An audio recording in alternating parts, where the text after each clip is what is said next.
Hello, everyone. We got a big day. We got a market that's kind of going crazy. We're going to talk about all that volatility. We're going to talk about Disney, of course, because Disney is like imploding. I mean, there was volatility and there was Disney today. I want to get to none other than Florida and what Florida is doing, bringing those charges against the alleged assassin attempt, the guy that tried to take Donald Trump out. We're going to get to that. Plus, Pam Bondi, if you ask me, she's kind of taunting. She's taunting Letitia James right now, which is kind of funny to see. Just, a little, given what we know about Letitia. And as I said, we got to get to these tariffs and figure out just exactly what's moving forward. Donald Trump having a press conference just moments ago. Good to see so many familiar faces. Hello, peace of my mind. And it's good to see you, David, as well. I'm glad you like the top. I'm glad indeed. All right, let's kind of kick it off here with what my impression is here of Disney at this moment, imploding in real time. Let me see if I can get the final day number for you, because when I checked, let me see, we get Disney stock there. Woo! It was trading down nearly 8%. Let's see where it finally ended the day. I know I'm doing this one just for you, Don, because I know how much you hate this company. But I got to tell you, I mean, it's just shameful when you see what a waste this company has become. It actually managed to end down just about 7% there on the day. But you look at where it's been and where it is now. I mean, it had been 5 years ago up around $200 a share. What the heck happened? Well, I can tell you, they're freaking out right now in Disney headquarters, and it's from multiple departments, and there's just chaos across the board. And it has to do, of course, with Snow White. The disaster there. It's losing like $100 million already, cost a fortune to produce. And then you've got other problems. You've got the ABC News division, which is clearly a mess. They've got The View there. They've got George Stephanopoulos there. They got World News Tonight there. All a mess. Okay, and I don't even care about ratings. You get the FCC breathing down their back. The FCC threatening to get rid of some of the affiliate agreements they have, not allow those to be renewed. On top of it, you've got the FCC saying, we think you're engaging in discriminatory practices because of your DEI stuff. And then, if you really want to make matters worse, well, they got a streaming business that's just lousy. Right? A streaming business that's hemorrhaging. I mean, they lost something like 700,000 subscribers at the end of 2024. And now you got MrBeast. Yeah, MrBeast, right? Coming in saying, maybe I can be the new next Disney. We'll get into all of that. But, keep in mind, Disney is trying to hobble itself back together. It's got Bob Iger at the helm, and he doesn't know what to do. I mean, here he is out in Sun Valley over a year ago saying, I'm going to sell these properties, these legacy media drains on my business because I don't want to deal with the ESPNs and the ABCs and all those. And he didn't say it, but the Whoopi Goldbergs of the world, here he is telling my former colleague, David Faber at Sun Valley, basically, read between the lines, I'm getting rid of this baby. Dreaming. And well, you're going through all the things that we want to talk about in the time that we have here. But I mean, just to sort of wrap up why you're staying. I mean, you said in a memo to employees, you've made important and sometimes difficult decisions. You're proud of what you've accomplished, but there's more to accomplish before this transformative work is complete. So what's transformative here, and what is the work that is going to take another perhaps 2 years or even more, even after you do leave, that needs to get done? Well, the transformative work, of course, is making sure that our cost structure reflects the economic realities of the business, and that includes disruption. Transformative work is dealing with businesses that are no-growth businesses and what to do about them, and particularly the linear business, which we are expansive in our thinking about, and we're going to look expansively about opportunities there, because clearly it's a business that is going to continue to struggle. Well, let's stop there for a second then and let me ask you about it. We're talking, I guess, ABC, the network, the stations, but then the cable networks as well. Yes, correct. FX, Nat Geo. Is it possible you would look to sell them? We're going to be expansive. I think if you can interpret what that word means. We're just getting at that work, but we have to be open-minded and objective about the future of those businesses. Yes. Meaning that they're not core to Disney? that they may not be core to Disney, yeah. Now, there's clearly creativity and content that they create that is core to Disney, but the distribution model, the business model that forms the underpinning of that business and that has delivered great profits over the years is definitely broken. And we have to call it like it is, and that's part of the transformative work we're doing. Right. Well, we've been having this conversation for a very long time. Well, I now, think what I'm saying is in terms of the erosion time. of the linear business, Yeah. and now it's kind of closer to obsolescence. Well, as I said, when I came back, one of the things I discovered was that the disruptive forces that have been preying on that business for a while are greater than I thought. And Disruptive forces, you know what those are. Those are things like what we're doing right here in the here and now. Reminder, subscribe, share, like, make sure you do that. Make a comment. Let me know what you think. But these are the disruptive forces, okay? So people can get their content really anywhere they want. And so Disney has to adapt to that, which means that the ABC Newses of the world, which produce programs like The View, suddenly become a liability. Now, he was looking to sell this thing, right? ABC News and ESPN and all these legacy businesses, he was looking to sell it back in 2024. So why didn't he?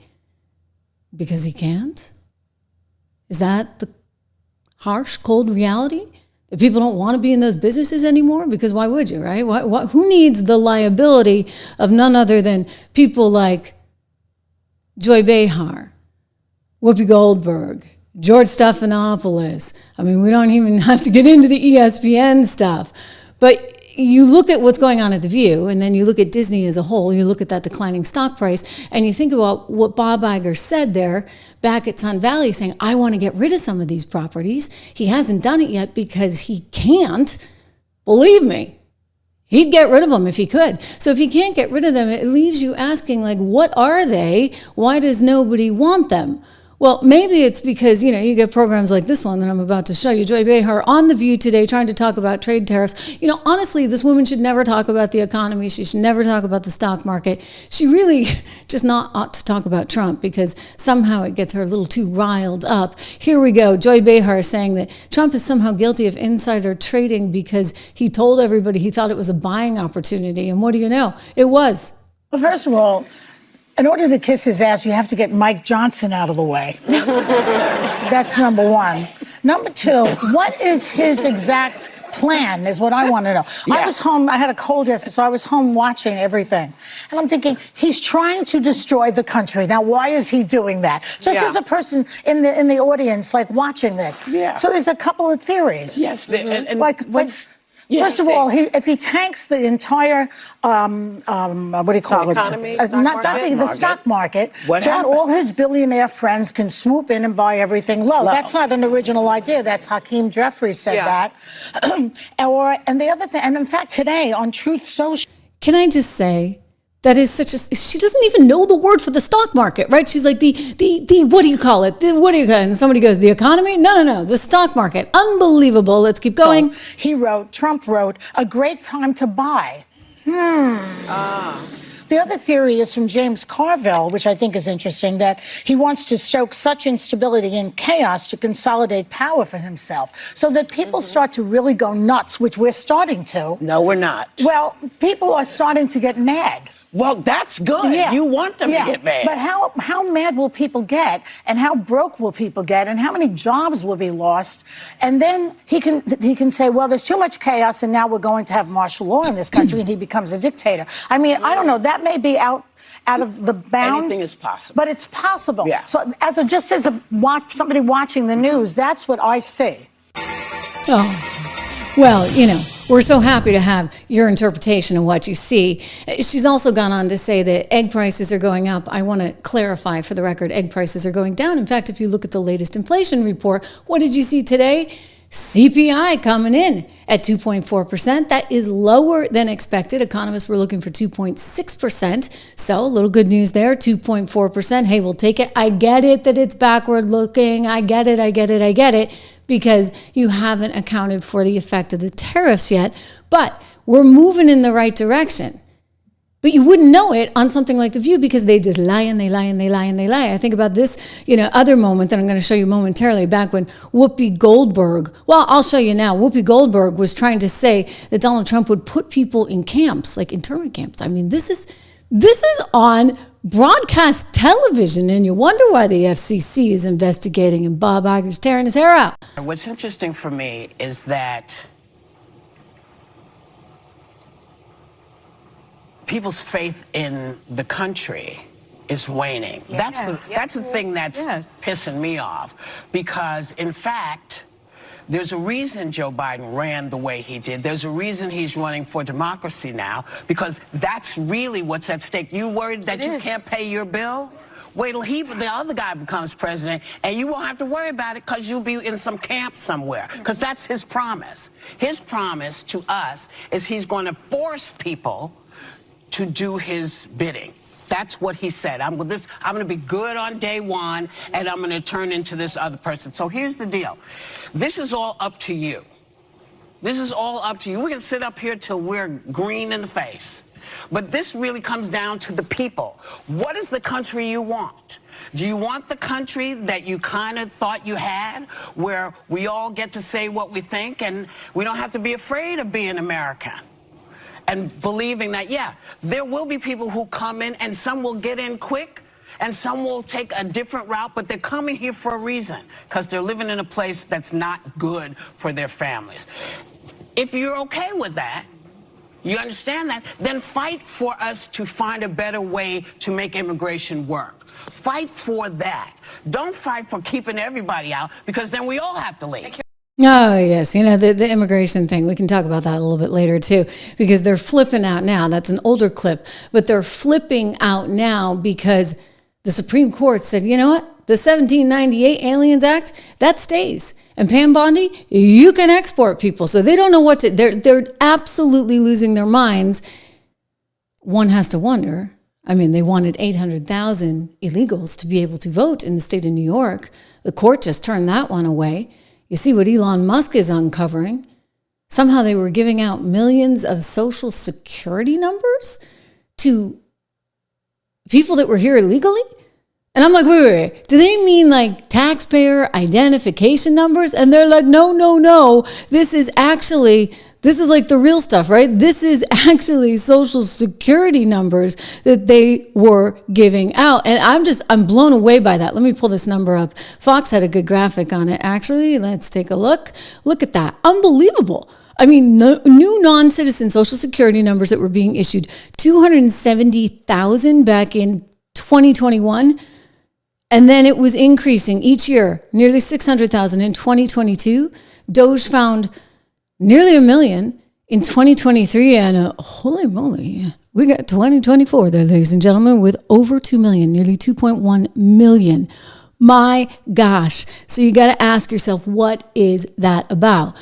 Well, The View and many members of the mainstream media think that that's all fine, right? You're just supposed to welcome everyone here. Jasmine Crockett has a few reasons for it. She, I believe, said, we played this yesterday for you, and it's on my shorts feed. She said, well, you know, we need migrants because we're not going to be picking the cotton. Lovely. Well, I'll tell you what, like, machines are going to be doing a lot, Jasmine, overall. But back to The View, back to what I showed you with Joy Behar, claiming somehow that Donald Trump was engaging in insider trading because he told people on Truth Social, hey, it's a great buying opportunity, right before he made a big announcement. I'll say this, at least he told people, right? Well, they're doubling down on this. And yet again, another Democrat who doesn't seem to know the terminology, whether it's Joy Behar not understanding the difference between the economy and the stock market, or whether this is AOC, whom I'm about to show you, not understanding the difference between tariffs and taxes. Here we go. Trump seems to be doing, you know, from tweeting people to buy stock and then later announcing his development on taxes. If people are pissed about insider trading here at the House, look at what's happening at the White House right now and with the Republican Party. Do you think he knew what he was doing when he sent out that message about stocks before he made the announcement? It sure seemed like he did. I don't think that it was a coincidence.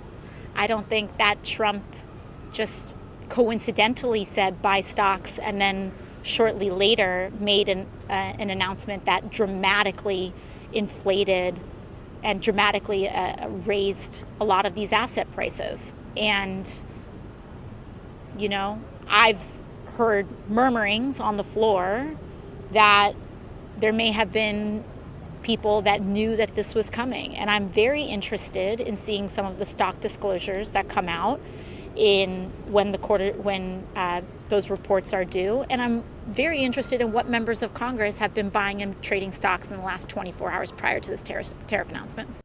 Okay, all right. So she thinks that that's what it was. I would just say, look, if you made any money yesterday, you lost it today, or at least some of it. We had a market that was trading down today. I've said this. Look, my overall philosophy on this, and we can talk about this a little bit later on this show, is that if you have the liquidity, right, you have a little bit of money on the side, you want to take those opportunities to be strategic and look at the market when it's down, as opposed to buying it on the way up. I am a consummate bull. I believe in America. I actually believe in what they're trying to achieve right now. And it's not perfect. You've heard me talk about Peter Navarro and my preference for having Scott Bessent there as the advisor. But I will tell you that they're moving in the right direction. And the economy overall seems to be moving in the right direction, especially with inflation coming down today with the CPI report. So there are things that I like. Core CPI as well, looking very, very attractive. So there are things that I like, but they're just going to fight him on everything tooth and nail. I mean, think about it. Years ago, you weren't fighting about having illegal immigrants. You weren't fighting about making sure that you could get people here illegally, to the point where you're talking about 2 million Social Security cards that were being handed out. That is unbelievable to me. Absolutely unbelievable. So you really have to question their judgment, and you have to question the media for constantly pushing this, because that's what The View has become. It's what ABC News has become. It is what George Stephanopoulos' program has become. I wonder if it's because you've heard me talk before about how Obama changed all those propaganda rules, because it used to be that you couldn't actually do this. You couldn't. I mean, we had money that was put in place to advance a certain propaganda agenda overseas because we were fighting the Cold War, right? So that was called the Smith-Mundt Act. It was like from 1948 or 1945, and they basically were like, okay, we're going to put this money, taxpayer dollars, into promoting a certain point of view, and we're going to do it overseas. We have like this Chinese wall, no pun intended, and you cannot allow for this propaganda to come back here. But in 2013, Obama decided, you know what, we're going to lift that domestic ban. And all that money that was going to feed the propaganda machine to protect democracy overseas for our various interests in terms of keeping certain people in charge, well, guess what? That got turned back on ourselves. And you kind of got to ask yourself, did Disney have any of that? Was that partly what was going on? Is that why they've been so crazed that Donald Trump was winning? And what about the rest of the networks? Because they all effectively became mouthpieces, did they not? Over and over and over again for only one point of view. It's like you don't hear anything else. So Disney's trading way down, as I said, closed a little bit better than this, but you can see how it's plummeted really in the last 5 years. And that's bad, right? Because look, if things stay steady, you're not happy because there's been inflation, right? So you don't want your stocks going down. Definitely not. As we look at this market, again, I want to point out that I do continue to invest amid the volatility, and I think you need to be very selective. And there are times when we take money off the table. There are times when we put it in. You can find out more by going and checking out my company, 76research.com. Use code word dollar. We get tons of information there for you, and hopefully you can use that to your advantage as we think about things. I'm laughing in the chat because Peace of My Mind is pointing out that gold, which is something that we have obviously recommended, you hear me talk about it here a lot on this program, is now trading upwards of $3,100 an ounce.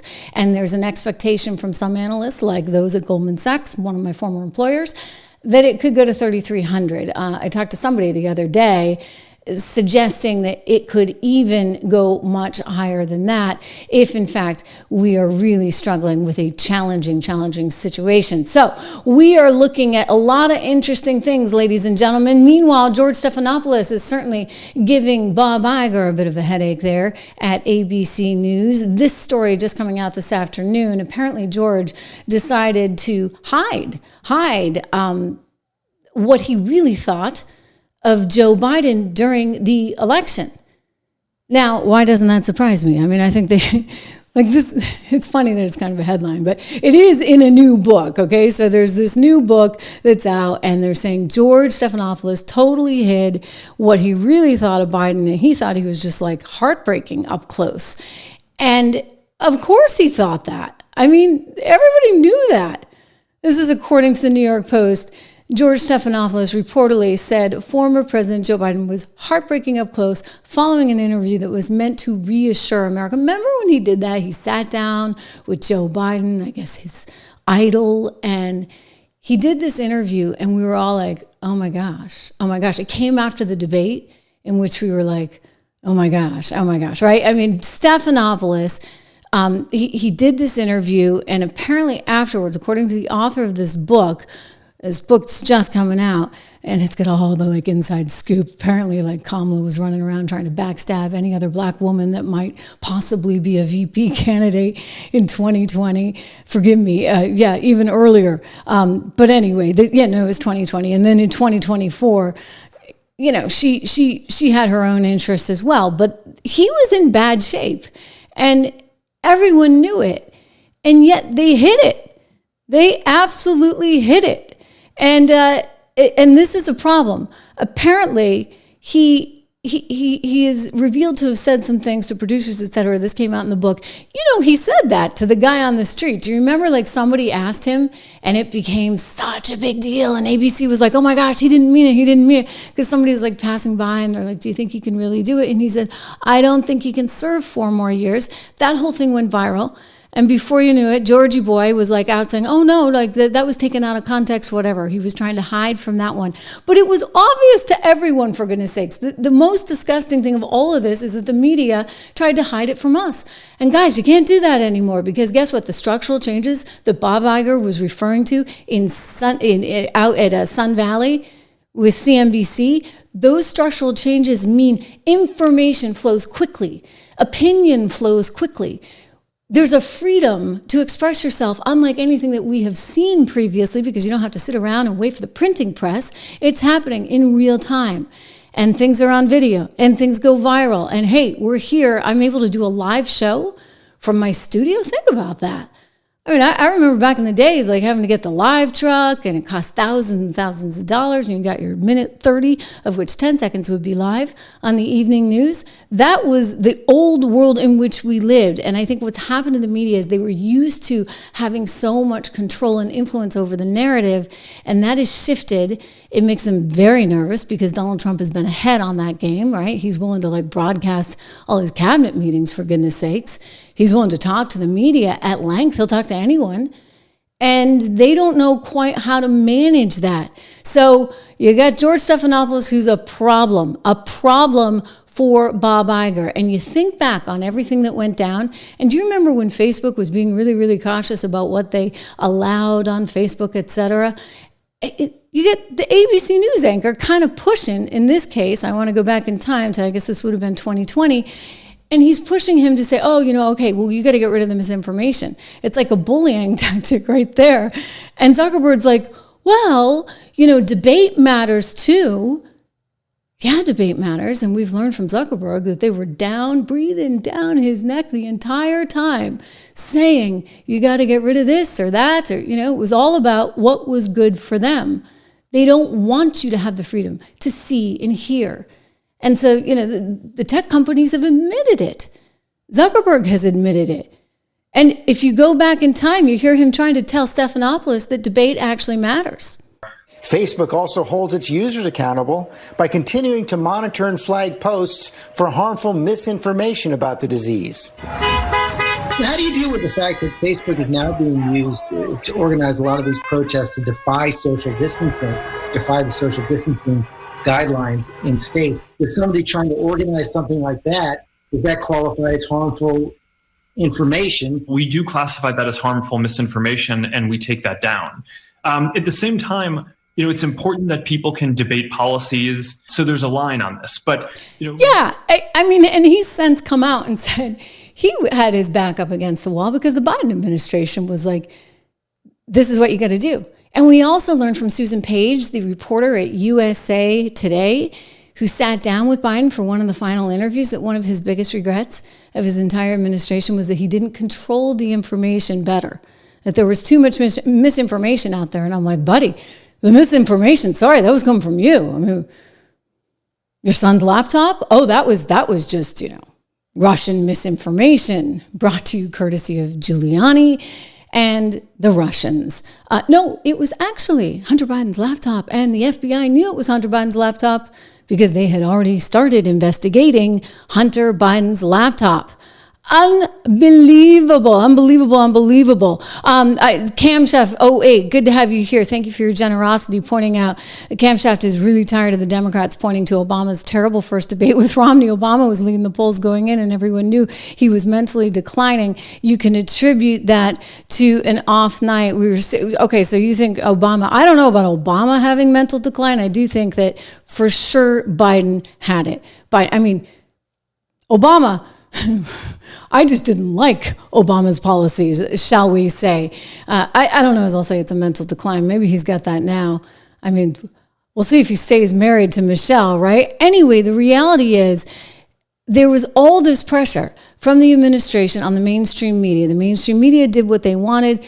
You know, in some cases, maybe Facebook tried to fight back a little bit, but there was a narrative, and all of them contributed to that narrative, including one Kamala Harris, right, who sat there with a straight face and told us, Biden's great, he's wonderful, totally with it. Yeah, right. We have a very bold and vibrant president in Joe Biden. But a majority of Americans, a majority of Democrats, according to our new poll, say they don't want President Biden to run again. What do you say to them? I mean, George, I think that age is more than a chronological fact, to be very frank with you. It's about thinking about whether we have in our leader, which we do in Joe Biden, somebody who is bold. I mean, think about it. And in Joe Biden, we have a president who is probably one of the boldest and strongest American presidents we have had in his response to the needs of the American people. But he is an extraordinary leader, and I wish that people could see what I see, because there's only one person who sits behind that resolute desk. You're 58 now. If you win the second term, as you and the president are running to do, he would be 86 at the end of it. The Wall Street Journal had a poll showing 2/3 of Democrats say Joe Biden is too old to run again. Are you prepared to be commander-in-chief? Yes, I am, if necessary. But Joe Biden is going to be fine. And let me tell you something. I work with Joe Biden every day. The work that under Joe Biden's leadership our administration has accomplished is transformative. Transformative. Yeah, he's so great. I mean, there were a bunch of, that was CBS there at the end, but ABC's in trouble because they were very much part of this. And the key political show where the host is a former spokesperson for Clinton. I mean, think about that. Like, guys, you don't even want to pretend. You don't even want to hide. No, he's a Democrat, like card-carrying Democrat. He hosts the biggest political show. Now you get Trump in charge with Brendan Carr there at the FCC saying, I don't think this really all makes sense. I don't think that people trust the media anymore. I mean, just look at the fact that you guys had to pay at Disney $16 million to Trump's library and legal fees because you decided to absolutely libel him on live television. Now, the clip I'm about to show you, you'll remember, because George Stephanopoulos accused Donald Trump of something that he had never been actually convicted of. And you got to say, okay, well, you've got like millions and millions of viewers. Like, why would you do this? He wasn't supposed to do this. It has come out since that the producers were all warning him, do not do this, do not do this. And he did it anyway. Watch him with Nancy Mace. And you've endorsed Donald Trump for president. Judges and 2 separate juries have found him liable for rape and for defaming the victim of that rape. How do you square your endorsement of Donald Trump with the testimony we just saw? Well, I will tell you, I was raped at the age of 16. And any rape victim will tell you, I've lived for 30 years with an incredible amount of shame over being raped. I didn't come forward because of that judgment and shame that I felt. And it's a shame that you will never feel, George. And I'm not going to sit here on your show and be asked a question meant to shame me about another potential rape victim. I'm not gonna do that. It's actually not about shaming you. It's a question about Donald Trump. No, you are shaming me. You've endorsed Donald Trump for president. Right. Donald Trump has been found liable for rape by a jury. Donald Trump has been found liable for defaming the victim of that rape by a jury. It's been affirmed by a judge. It was not a criminal court case, number one. Number two, I live with shame. And you're asking me a question about my political choices, trying to shame me as a rape victim, and I find it disgusting. And quite frankly, E. Jean Carroll's comments when she did get the judgment, joking about what she was going to buy, it makes it harder for women to come forward when they make a mockery out of rape, when they joke about it. Doesn't it make it harder for women to come forward when they are It makes it harder when other women candidates? joke about it, and she's joked about it. I find it offensive. And I also find it offensive that you're trying to shame me with this question. I'm not trying to shame you. You Are. at all. In fact, I have called you dealt with this candidate. for 30 years. You know how hard it was to tell my story 5 years ago when they were doing a fetal heartbeat bill and there were no exceptions for rape, incest, or rape or incest in there? I had to tell my story because no other woman was coming forward. No rape victims were represented. And you're trying to shame me this morning. I'm just asking. And I find it offensive, and this is why women won't come forward. Women won't come forward because they're defamed by those who perpetrate rape. Donald Trump they are judged and they're shamed, and you're trying to shame I mean, so, he just keeps saying it. He said a few times in there, and he's not too happy that ABC decided to settle and pay up to the tune of some $16 million. No, he's not happy at all. In fact, he's so unhappy about the whole thing that he's apparently threatening to leave, but I have a feeling they'll get rid of him first. I mean, again, he was covering up everything. So when you look at this company, you try and value this company, and we've done some reporting on this at 76 Research, and we have that all in the newsletter. Again, you can use code word dollar. I put it in the show links. When you look at this company and you think about it, its news business is a liability. It is not an asset. They got to get rid of this guy. I mean, he's so upset. He said, this has been emasculating. He's been emasculated, little Geordie. Yeah. It's just kind of funny. All right. So anyway, he's been emasculated, if he was ever that masculine to begin with. And the word on the street is he's definitely gone. Like, he's definitely gone. I'm not sure how you have this guy anchoring your flagship political program at a time like this, not when you're dealing with such bias and the media obviously embracing that bias, and now the Trump administration calling it all out.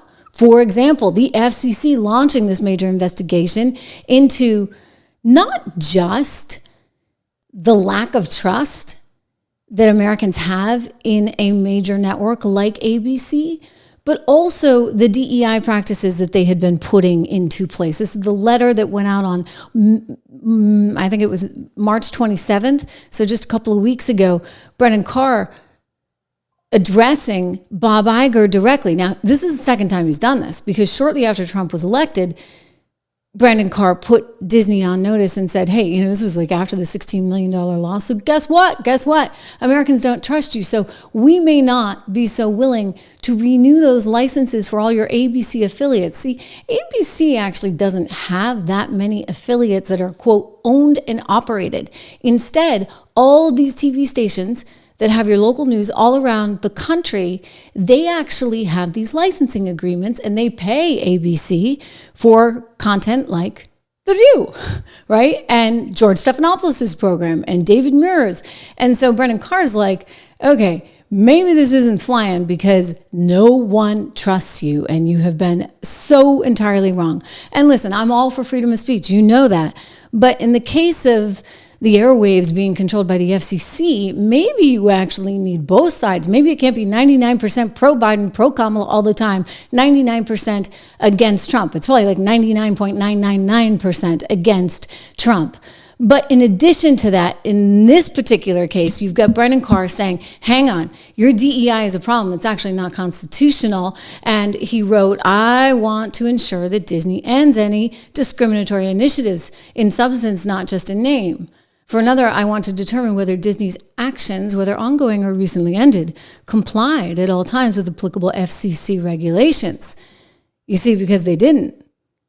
I mean, they really didn't. Remember when we found out that Gina Carano lost her job at Disney? And why did Gina Carano lose her job? Because, she wasn't willing to put all those pronouns on her Twitter feed that Rachel Zegler wanted her to put on. Rachel Zegler, ladies and gentlemen, being none other than the little Snow White that basically lost the franchise of Snow White for Disney and is costing them over $100 million. There are multiple reasons, though, not to pin it completely entirely on Rachel, only because you've got a very, very bad screenwriter in Greta Gerwig. She didn't get the top credit, which probably for her is a good thing, on that film, but she was brought in along with like 6 other writers to work on that Snow White script, which was a disaster.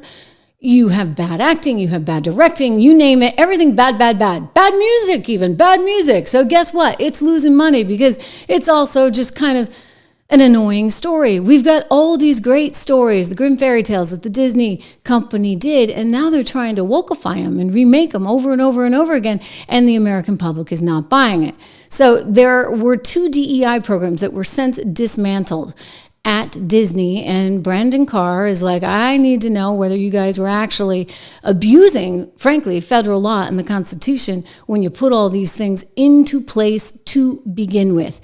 Gina Carano separately has a lawsuit against Disney, and she's funded in part by Elon Musk. Meanwhile, as we said, this business is changing, right? There are structural changes coming along, and there's a guy named MrBeast who, if you don't know, like, he is the biggest deal on YouTube. The biggest deal on YouTube, okay? And so, you know, I'm happy. We're growing the channel here. And whatever you can, like, spread the word, spread the word. This guy is really, really king. And he is looking, allegedly, reportedly, to take on Disney. So they're going to get a little bit of competition with none other than Jimmy Donaldson, who has built a heck of a company. And he dreams, apparently, of being the next Disney. Now, he doesn't want to buy Disney. He wants to be Disney. And in this new world where streaming's the only thing that matters, guess what? He might just be able to do it. And I say that because what Disney has tried to do is so out of sync with what their customer base wants. What Disney has tried to do is not communicate via these new channels like streaming. I mean, they do a little bit, but heck, they lost how many? 700,000 subs to Disney Plus in the last quarter of 2024. So it's not a business that's working for them. Along comes MrBeast. He clearly understands what people want. And, you know, he's young, but he's been doing it long enough that he has a feel for the customer base. And he has that youth demographic. And he has an opportunity there to really create a massive media company. Taking a look at this is an article that was in Business Insider, actually today. So this is brand new, hot off the presses. The CEO of the company, Beast Industries, has explicitly made the comparison when pitching prospective investors interested in its latest funding round. 2 people familiar with the discussion told Business Insider. So Jeffrey Household, who joined the company in May, is presiding there over Beast Industries, and it looks to raise hundreds of millions of dollars in funding at a $5 billion valuation. So that's, you know, it's massive. I mean, it's not Disney massive, but who's to say it couldn't in time? You know, fast forward 10 years from now, does Disney still exist in the same way? When you look at the stock price, I don't know as it does. I mean, not unless they shed a lot of these assets and they turn things around and they get rid of the DEI stuff and this, that, and the other, and they figure out a way to deal with the streaming business, which is hemorrhaging subscribers. So Disney's facing a lot of challenges, to say the least. But hey, all of mainstream media is. All of mainstream media. Consider what's going on with Anderson Cooper. Did you see this? This is great. This is great. This is great. So Anderson is having this, you know, town hall or whatever last night with none other than our friend Bernie Sanders. I'm joking with our friend Bernie Sanders. And someone comes up to ask a question. And it's clearly, well, one would think a woman. But when Anderson refers to, I'm going to just use her name so I don't get in trouble. This person who looks and sounds like a woman, Grace Thomas, she gets all ornery because Anderson, who's supposed to be Mr. PC himself, commits a major, major, major faux pas. Let's watch it together. Paul, we're back with Senator Bernie Sanders. I want to introduce Grace Thomas. She's a local civil rights attorney. She's a Democrat. Grace? They, them pronouns, actually. Thank you. Oh. Good evening, Senator Sanders. Polling and turnout data indicate that men of all racial demographics are turning away from the Democratic Party. But of course... Did you see? We might have to look at that again. Because the look on Bernie Sanders' face, he's like, what'd she say? What'd she say? What'd she say? I'm also like, wait, what'd she say? Let's take a look. Paul, we're back with Senator Bernie Sanders. I want to introduce Grace Thomas. She's a local civil rights attorney. She's a Democrat. Grace? They, them pronouns, actually. Thank you. Oh. They, them. They, them pronouns. Senator Sanders. Polling and turnout data indicate that men of all racial demographics are turning away from the Democratic Party. But of course... Right. Bernie Sanders is like, huh? What? What did I hear her? They, them, Anderson. It is they, them. Don't you know that? How dare you just assume I'm a she or a her? How dare you? I mean, it's actually pretty funny. And especially, when you see Bernie looking all confused. This is the world in which we live. This is the world in which we live. My daughter went and did a summer program, like an academic summer program, and she got her report at the end of the program in one of the classes. It may have been a writing class. And they had asked her for her pronouns, and she's like, excuse me. She's like mommy, right? Like, take a look. My name is Trish. I have long hair. This is me. What do you think I am, right? So anyway, she didn't fill out her pronouns. She's like, well, this is garbage. And at the end of the class, when we got the report, we're reading it, and they keep calling her they. And I sent it to my mom, and my mom's like, are they talking about the class? Or are they talking about my granddaughter, right? No, they're talking about the granddaughter. They're talking about my daughter. And I'm like, Mom, this is the world now. Apparently, she didn't fill out her pronouns, and this is what you get. For goodness sakes. I mean, come on, talking about, it's like some kind of penalty. We're going to call you they just because you refuse to say I'm a she, her, or whatever. Unbelievable. But I love that CNN is now getting all kinds of trouble and all kinds of flack because they are not using, how dare you assume that someone is a she when her name is Grace and they looks like a woman. Oh, I read this article about a wedding. It was like a gay wedding with two women that both went by they. Do you know how confusing that was when they were talking about one woman and her background and they kept calling her they? I'm like, I'm sorry, this is the English language. What are you going to do, guys, when you get to Spanish and you actually have, la mesa? Like actual, like a noun that's a masculine or feminine. Like, are you just going to remake languages? How are we going to communicate with each other? I don't even think we're going to understand it. It's insane. But you know what? This is one of the reasons why I am so happy to have partnered with this wonderful organization, Herzog Foundation. Herzog Foundation is all about Christian education, K through 12. Because, given the insanity of the movement these days, and it's not over yet, trust me. I mean, they're like firing back. You saw Grace Thomas there on CNN. It's not over. So if you're interested in sending your child, your grandchild, maybe a niece or nephew to a Christian school in your area, go there because it's all free. Just take a look at their resources. It's a wonderful foundation set up to help promote Christian education, K through 12. It's a heck of an alternative right now, right? Given everything we've been through, they get a podcast, they get a newsletter, they've got a website. It's called The Lion, the podcast and the newsletter, all kinds of goodies for you. So go take a look. Herzog Foundation, wonderful organization that I'm super proud to be part of because, look, I mean, it's crazy out there, and you don't want your kid being called a they, right? Florida, big news out of Florida, ladies and gentlemen. They are moving forward, filing assassination charges against the gentleman who tried to target Donald Trump at his golf course. I want to go to the AG right now, the Attorney General in Florida. What's so amazing, and we can talk about this, is that they weren't allowed to do this before for whatever reason under one Joe Biden's administration. I'm Attorney General James Uthmeyer. On September 15, 2024, Ryan Ralph attempted to assassinate then presidential candidate Donald J. Trump at the Trump International Golf Club in West Palm Beach. Shortly after the assassination attempt, Governor DeSantis signed an executive order directing the Office of Attorney General to work with our law enforcement partners and investigate Mr. Ralph. After 206 days of stonewalling by the federal government that stemmed from days of the Biden administration, I'm able to now announce that my office is charging Mr. Ralph for the attempted first-degree murder of President Trump, as well as a charge for terrorism. My office, as well as our law enforcement partners, were met with major roadblocks in prosecuting this case during Biden's term.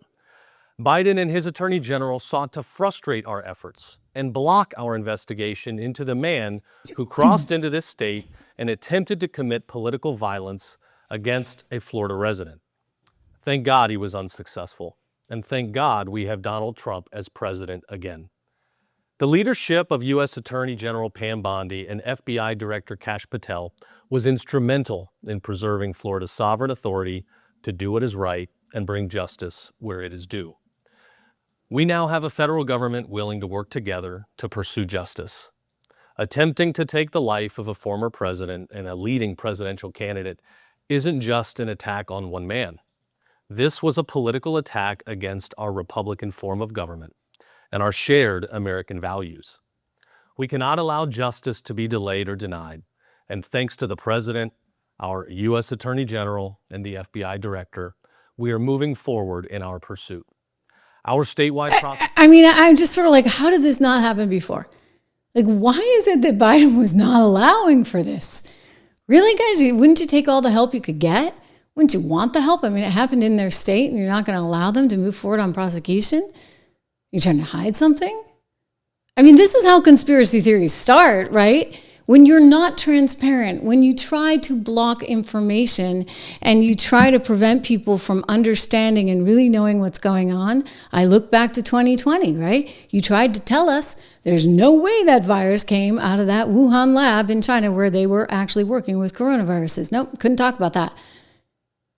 Well, when you try and prevent people from talking about something and exploring something and having a debate about something, well, you do run the risk of inflating these conspiracy ideas. That's just the reality of what happens because people are like, why won't they let me talk about this? Well, it turns out they didn't want you to talk about it, maybe because they didn't want to get in a big fight with China. Well, Donald Trump will take that one on, right? I mean, we'll get to those tariffs, 145% he's talking about. Woo! China, watch out. But you know, they didn't want to offend China, or maybe they didn't want you to figure out that Fauci was given money to the gain of function research. Maybe they didn't want you to know all about our role in having inadvertently created that. I say inadvertently. I mean, I had sources in February of 2020 telling me that were effectively within that deep state, that were China experts. Yeah, this probably came out of Wuhan. Wasn't deliberate. There was a screw up, and this is what happened. Okay, they did not want anybody to know that. And when you clamp down on information, people start getting curious. And that curiosity can't be stamped out because of the world in which we live. The legacy media can stamp it out, and they'll continue to do so, and they do so with kind of a weird sort of pleasure because they control the narrative, right? But there's everything else, including us right here on this little channel, that is getting bigger and bigger by the day thanks to your commitment. And so from the podcasting industry to the streaming industry to the Elon Musk acquisition of X, all of these things contribute to getting more points of view out there and sort of igniting this debate. And so as for Roth, I don't know, but I don't like the idea that the Biden team was trying to shut down the investigation that Florida was doing. And you know why that is, because Florida is a Republican state and they don't want the Republicans investigating this. It happened in their state. It's their candidate. They ought to have a right to look at it. You know, we are fully independent on this show. And I say this, I'm so happy because I've worked for legacy media my entire career. And this is a whole new ballgame for me. So please make sure you subscribe. It's a new ballgame, which means we have sponsors that I'm proud to introduce to you, especially this one. You know why? Patriot Mobile is all about not only helping you connect and get the best connection. Because by the way, I don't know about you, where I live, a little bit in the country, you know what? The cell service goes down all the time. And so this is like a godsend because it toggles between the different cell services. So this is a big, big deal. But they're also about supporting our values, our Christian values, our veterans. You know, we are attached to our cell phones. it's like this thing is like always with me, always. And, you know, the good thing about this is if you can use this and simultaneously help veterans and help advance your political sort of view of the world, isn't that a good thing? You know, if you can support the Constitution while simultaneously, think about this. Do you really want to give money over to companies that don't like you? I think this is a massive opportunity, by the way, for any conservative company out there. We are half the country, and they tried to cut half the country out, and they tried to basically demonetize, etc., half the country, because you couldn't have a voice if you dared to stand up for what you felt you believed in, if you dared to admit that you were voting for Donald Trump. So that's where, you know, I just say it's good to have companies that believe in the values that we believe in. It's good to have companies that are supporting shows like this one right here. You can go to patriotmobile.com/Trish or call 972-PATRIOT. That's pretty easy to remember. 972-PATRIOT. Go to patriotmobile.com/Trish. You're helping the show. You're helping this company. You're helping your values. They have 1 month free. It's a good deal. I just want to make sure that I read it properly to you because, I mean, it is a call to action, if you would, for freedom. And I get all that, and I can talk about that all day long. But I want to make sure you know what you're getting, because you're going to get an outstanding nationwide coverage because they operate in all 3 major networks. It's what I was just saying. It's really, really kind of handy. So if you have cell phone service today, you can get cell phone service with Patriot Mobile with the coverage guarantee. You have multiple carriers. As I said, on one phone, go to patriotmobile.com/Trish or call them 972-PATRIOT. You get a free month. Switching is easy. Keep your number, keep your phone, or your upgrade, and it's a 100% US-based customer support. Isn't that nice? Do you know how much time I've spent on the phone with people that are not based in the U.S. for customer support? Anyway, Patriot Mobile, give them a ring. Letitia James just got a little bit tweaked there. I think she was just thrown a tad bit of shade by one Pam Bondi. So they had the cabinet meeting today, which is being broadcast. I mean, it's like an open book there. Very, very different kind of White House than the one we saw before, shall we say? You know, where we had to wait around for George Stephanopoulos to do an interview with Joe Biden. You don't have to wait anymore. Like, the president is out there speaking with the media every single day, and you're hearing from the cabinet members as well. Let's go to Pam Bondi, who points out that she is shutting down the funding for 21 states and DC because, you know what, they're not playing by the rules. Not when it comes to arresting people who are here illegally and they have committed a crime. So she's got now the Supreme Court on her side saying you can move forward, right, with the 1798 Alien Act. Deport them. And she said those states that don't comply, they're losing their funding. They're losing their money. Why are we sending federal taxpayer dollars to the likes of New York and Letitia James? Here we go. President, we've had some great wins in the last few days. That, you know, you were overwhelmingly elected by the biggest majority. The U.S. Americans want you to be president because of your agenda, and the courts are ruling that you have the authority to determine how the money of this country will be spent. That's what the American citizens wanted, and that's what they're getting. An example of that Friday was the Department of Education, that you can determine how the money will be spent. No more DEI, and that impacts every agency across the board. On the civil side, again, NLRB. We had a big win in the Supreme Court there. OPM, a big win there. But also 16,000 workers there. But also on the criminal side, the Alien Enemies Act. We are winning there. And, you know, your directive to me was to keep America safe, and that's what we're doing. Whether it's the alien enemies, all of these gangs, and they are enemies of our country. They are terrorists. They are organized crime. They have come here. They are extremely organized. They are spread throughout our country, and they are creating terror. And no more under your directive. And that is stopped. Yesterday in South Florida, we charged 11 defendants with $500 million of pure cocaine coming into our country to kill our kids. They were caught. They will be prosecuted to the fullest extent of the law. These gang members are going back to where they came, or they're going to an El Salvador prison at your directive. And, you also gave us a directive to prosecute the people who are going after Tesla to the fullest extent of the law, some of the greatest police work I've seen. We've made 4 arrests. There will be no negotiations at your directive. They're all looking at 20 years in prison, and within the next 24 hours, you're going to be seeing another huge arrest on a Tesla dealership, President, and that person will be looking at least 20 years in prison with no negotiations. That's great. That will stop it.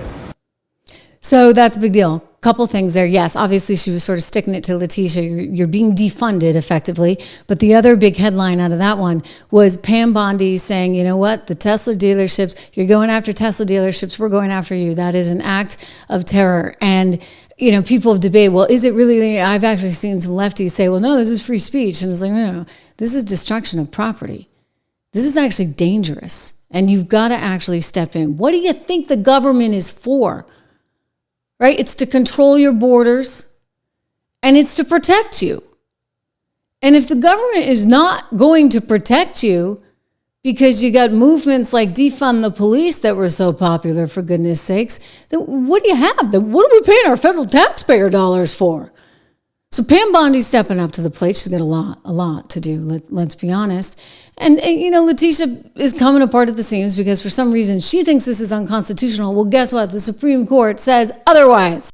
Not only does this administration's new policy put people at risk, but it is plainly unconstitutional. The president does not get to decide which laws to enforce and for whom. When Congress dedicates funding for a program, the president cannot pull that funding on a whim. Later today, I am leading and joining with my colleagues, my fellow Democratic attorney generals, in suing this administration to stop this illegal freeze of essential funds for our state. Well, she lost that one. Lost it. Went all the way to the Supreme Court, and they said, yeah, you know what, Pam can do that. At least temporarily, she can do that. She can do that. And, I think Letitia knew this was coming down. Some of you that are regulars here, you may have seen this clip. I just love it because she's completely coming apart at the seams. I don't know, Rev Sharpton must have gotten her kind of worked up. Here she is at this event just the other day with Rev Sharpton, and she's about to get the news on Monday. So this was Friday. She's about to get the news on Monday that, you know what, it's game over. You're not getting any federal funding. Pam Bondi's right. You're wrong, Letitia. And it's almost like she knew, like somebody gave her a heads up, because why else would she melt down like this into this hysterical fit? Again, I apologize. You might have to turn it up. 57 years after the assassination of Dr. King, and Dr. King talked about that stone of hope. And it's that stone of hope that gives me a fire in my belly each and every morning. It's that stone of hope that allows me to wake up and to stand to Donald Trump and to say, Donald Trump, I'm not afraid of you. It's that stone of hope. It's that stone of hope that gives me power. That's that stone of hope and the belief in each and every one of you to let you know that I'm not going to allow my ancestors, all of those who died for me, to be in this position. I am not going to disgrace them and disappoint them. I am going to use the law both as a sword and as a shield and challenge Donald Trump. And each and every time he issues an illegal executive order, I am going to stand up to him because he represents to me sincere ignorance and conscientious stupidity. Actually, you do.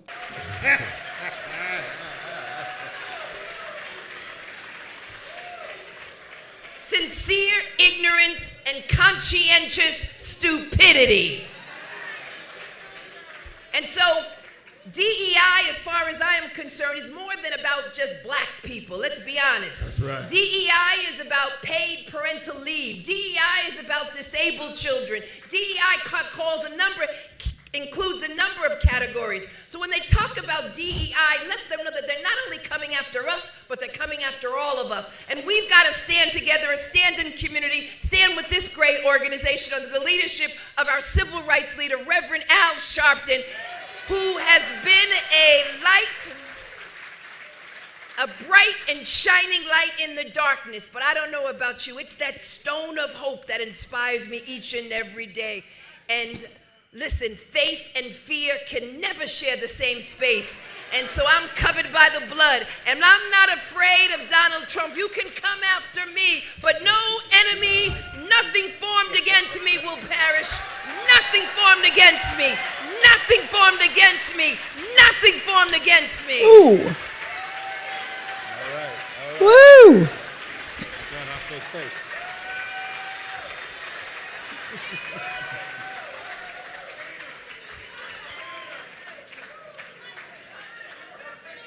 And you thought you could preach, huh?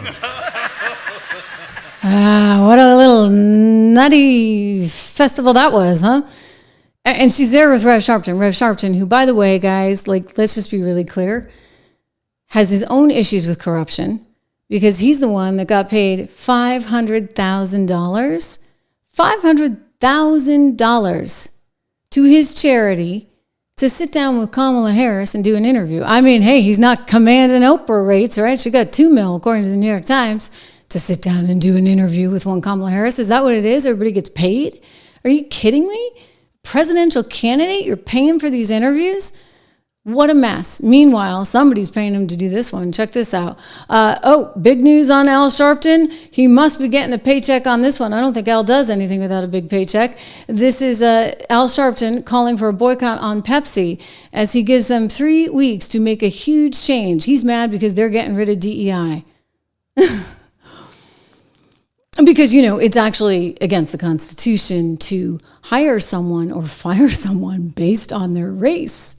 Al, okay? Like, if you want to start quoting Martin Luther King, like, this is just, wasn't it about being colorblind, like not seeing color?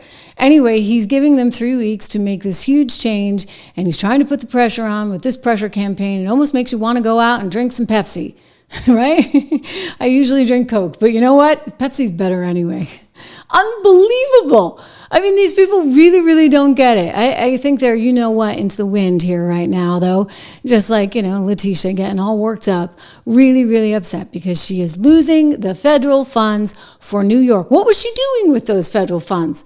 Well, she was housing migrants. She was feeding migrants. The idea was they were going to get 800,000 people to be able to vote in New York elections. Until the court shot it down like 2 weeks ago. They're not messing around. This is actually kind of scary, serious stuff. And I go back to Elon's chart there. When you're talking about how many 2 million people that came in and got issued these Social Security numbers in 2024, that's pretty darn alarming, folks. So they were up to something.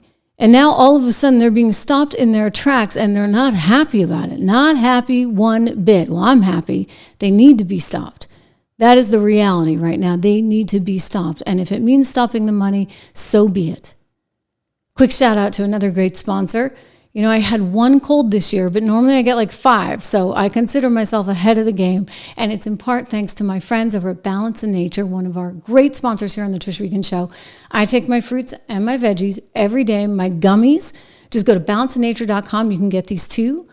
You can use my code Trish for 35% off plus free shipping and a money-back guarantee. They have lots and lots of products there, and they have lots of testimonials. Like, I'm just one of them. My kid's music teacher actually was like, Trish, I can't believe you take Balance in Nature too. And I'm like, oh my gosh, you listen to my podcast. You watch my podcast. And so that was very nice to hear. Anyway, it's good stuff. And he was like, this is the best. I've been taking it for years. I love it. Leslie, who's in the chat, she loves it too. So she can testify to that. It's good stuff. So Trump is raising tariffs on China to 145%, guys. This is a big deal. He had the market in chaos again today. Not as bad as it had been, 2 days ago. And then we did have a big event yesterday with him coming out and saying, I'm going to give a 90-day basically hold to all the countries that are willing to negotiate. Well, it was sort of funny because China was the one that wasn't. And then you had the EU, the European Union bloc, also immediately coming forward and saying they were going to put 20% tariffs on us. Well, no sooner did he say this that Europe balked and Europe decided, we will hold our tariffs too. So that's progress. That's good. We've got 90 days. And so the markets are still expressing some trepidation, of course. I look at it as still, and I know Don feels like it's going lower. You can't call the bottom in these things. And so this is why dollar cost averaging into the markets is so important. And so I kind of nibble, and I'm there every day when the market goes down with any extra cash that I have. And you have to be careful, right? Because this can't be, the kids' college fund. Well, maybe it could, given where college is these days. If they're going to do a transgender studies thing, you say, honey, you know what? Love you, but not happening. I'm putting it into the market. Anyway, here is Donald Trump moments ago in that cabinet meeting I referenced earlier, talking about the markets with reporters. And of course, reporters had a lot of questions, and I give him credit because he's answering them all. Here we go. Mr. President, can you talk to us about your communications with China? Has President Xi reached out at all since the tariff? Well, I don't want to say who's reached out. I just say that I think it's going to work out, hopefully well. They're very big. It's hard to get over, if you're me, what they've done to our country. They've destroyed our economic base to a large extent. The good news is we're very vibrant, and we're going to get it back fast. We already have. Look, we're making $2 billion a day now, and during Biden, we were losing $3 billion a day. Biden was a disaster. He was the worst president in the history of our country. And to me, worse than that, because the money you can make if you have the right guy in this position. Yes. Well, he was a disaster. And this guy, Donald Trump, wants to make a deal. And so he's giving that flexibility, right, of the 90 days so that we can get towards making some kind of deal. Here he is speaking about what happens when the 90 days are up. I mean, this is a heck of a question. I'm just going to point out that if this were Biden, there's no way he would come out and take these questions. But Donald Trump is confronting them all heads on. And you know what? The answer is he doesn't entirely know, but he's willing to be transparent about the entire process. Watch. President, if you aren't able to reach the deals that you want to see at the end of the 90 days, will you put those higher tariffs in place, or will you extend the pause? That's what would happen. I mean, if we can't make the deal that we want to make, or we have to make, or that's good for both parties, it's got to be good for both parties. You wouldn't, and then we go back to where we were. Go back to the numbers that you announced last week. I think you so. Wouldn't extend the pause. No, we'll have to see what happens at that time. Thank you, Mr. President. Okay, he's going to see what happens at that time. You know what? I'm going to say something. He remains flexible, and that's a big, big deal. Flexibility is important. So he's strong, but he's flexible. I do think that China's going to come out with the short end of this stick. I mean, hey, look, it went up to 145% today, and if you listen to Kevin O'Leary, good Irishman, albeit by way of Canada, if you listen to Kevin, he's like, I want more. China deserves more.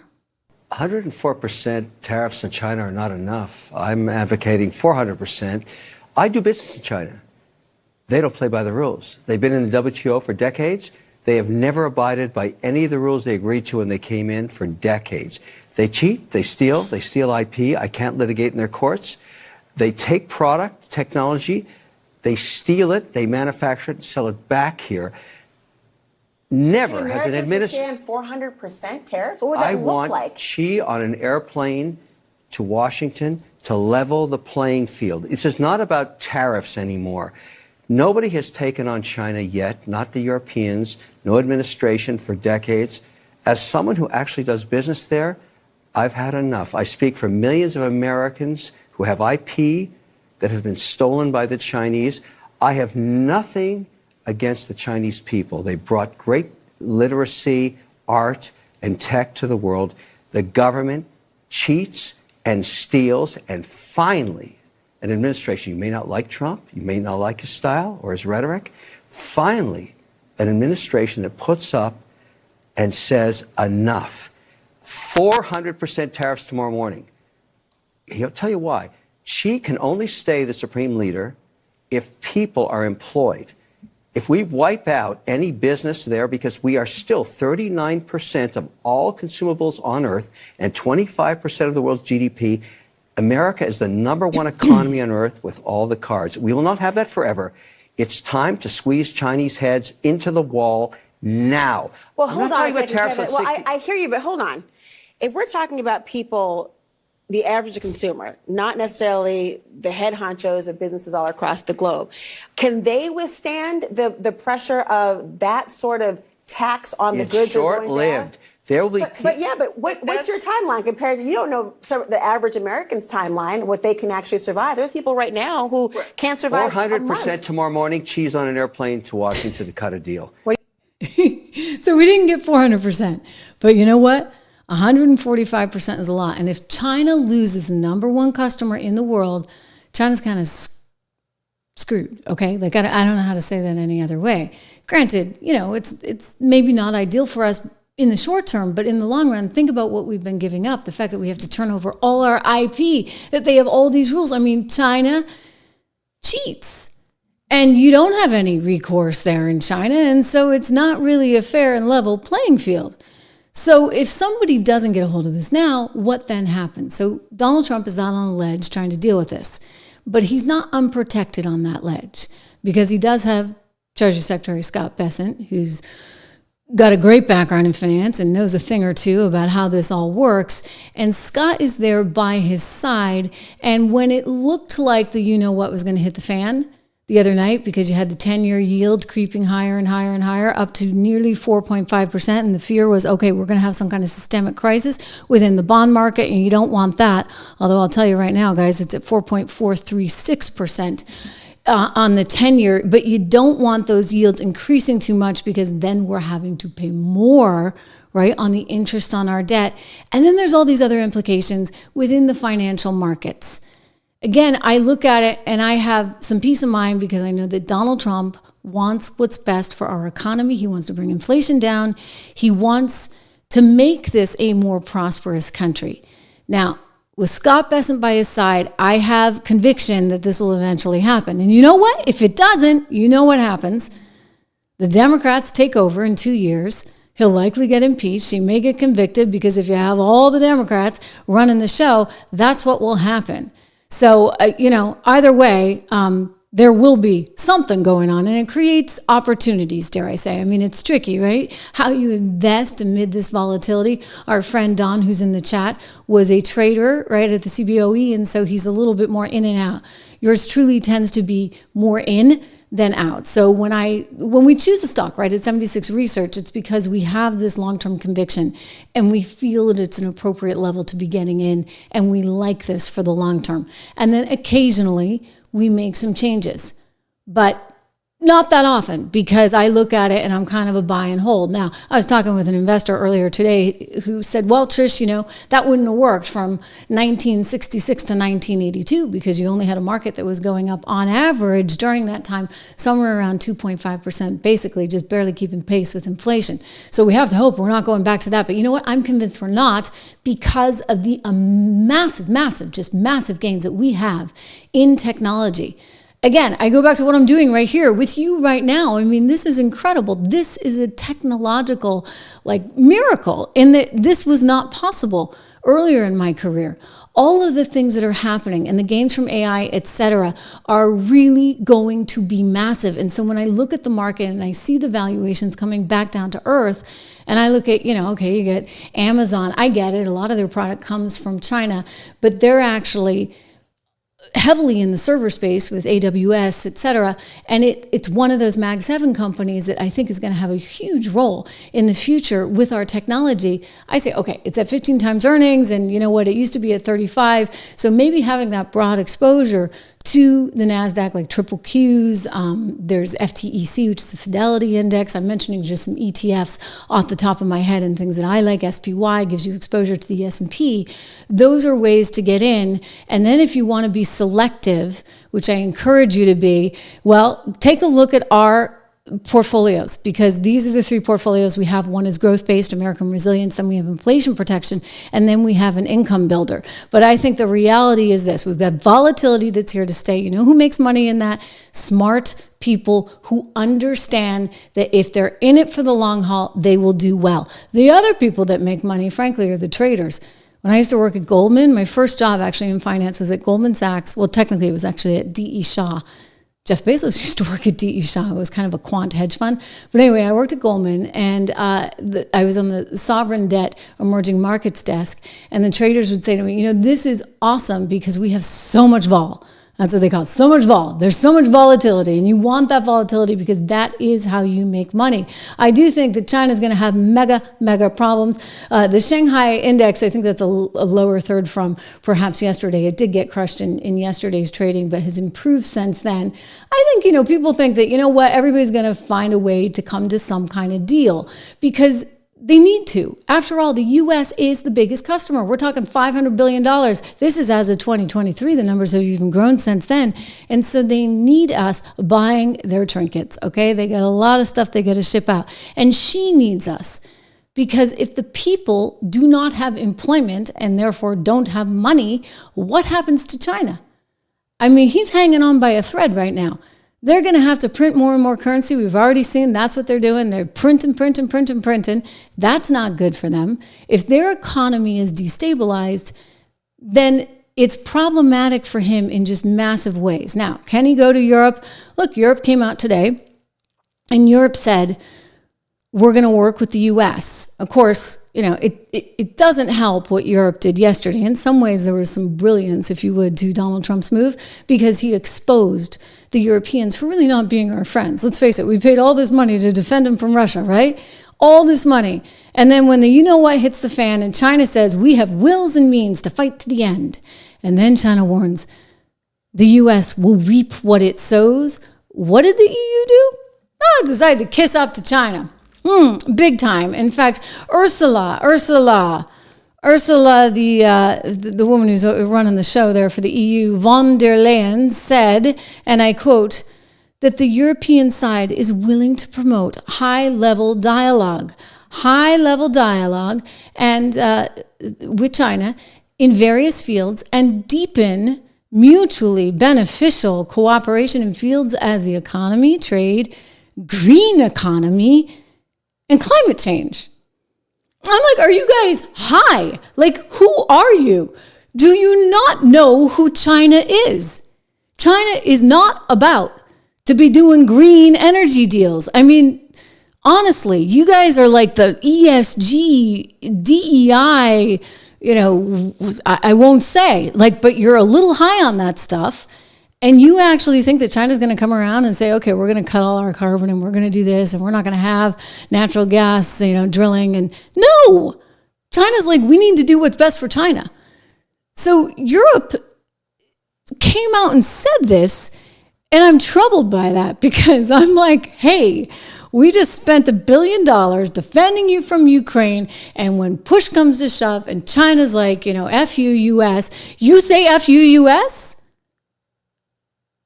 Well, glad I know that now before I write another check to help defend you from Russia.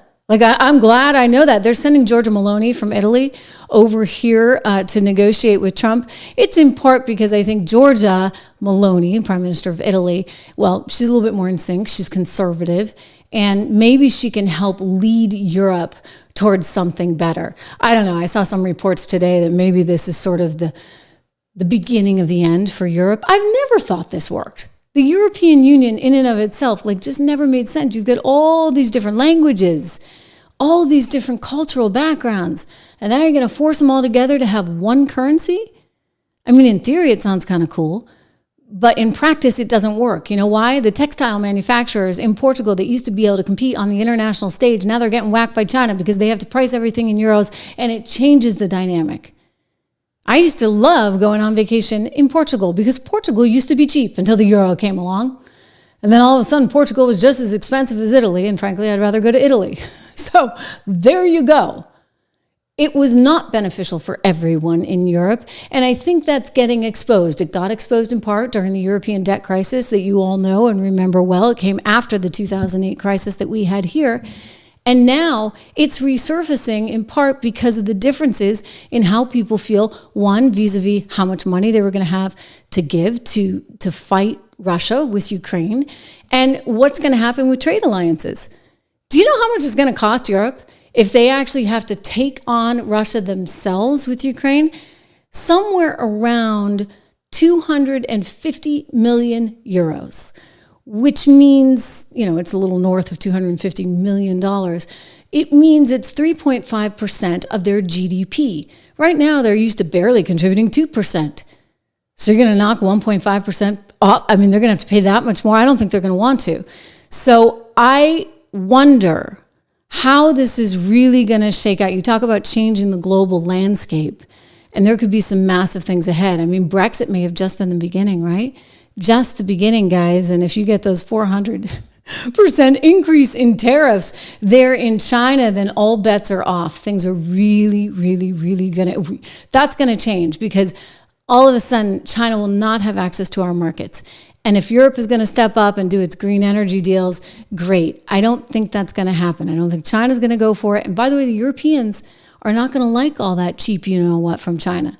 No. Can you see the French? I mean, the French have standards, right? And they're not going to want all the cheap stuff. So I don't think you have much of a customer base other than in the U.S. With this entire idea behind me, it's part of why I'm still remaining bullish on the economy right now, or at least on the stock market, because you know what? It either turns around and in 90 days and we move forward, or it doesn't. But if I look out over the next 5 years, I really do. I believe in this country and I believe in America, and I think there's lots of opportunities right now. And so you want to be in on that. Again, depends on your time horizon, depends on your liquidity, but we have 76 research for you as a resource. You can sign up for the free version. Actually, this is not free, it's $1.